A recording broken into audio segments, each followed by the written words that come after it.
প্রশাসনের কথা যে বলছিলাম, আরও 10 জনের মতো আমিও চাই যেন প্রশাসন অন্ততপক্ষে নির্বাচনের ক্ষেত্রে যেন একদমই সবার ক্ষেত্রে ইকুয়াল থাকেন, সবাইকে যেন সমান সুযোগ তৈরি করে দেন, যেটাকে আমাদের পরিভাষায় এখন আমরা বলি লেভেল প্লেইং ফিল্ড।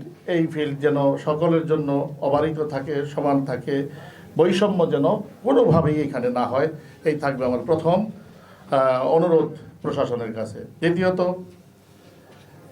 স্বাভাবিকভাবে আমরা বিগত 17-18 বছর যেই ফ্যাসিস্টের আন্ডারে ছিলাম, সেইখানে অস্ত্রের ঝনঝনানি চলত, সমাজের বিভিন্ন কালোগলিতে এগুলোর ব্যবহারও হতো।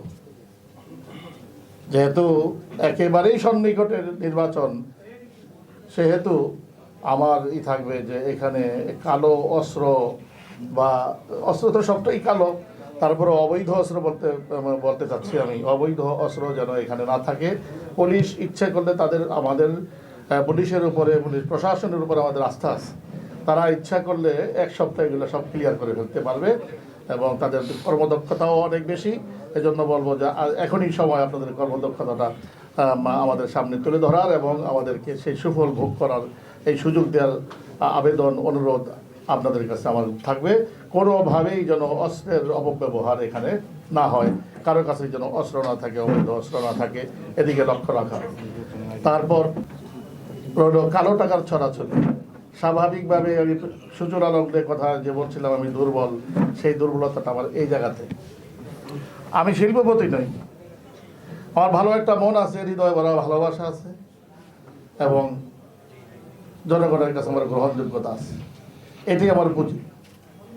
থাকবে তো থাকবেনই, এর মধ্যে অচিরেই দেখতে পারবেন যে তাদের অনেকে অনেক ব্যস্ততা আছে, অনেকে মানে থাকতে পারেও, কাজকর্ম আছে সকলেরই।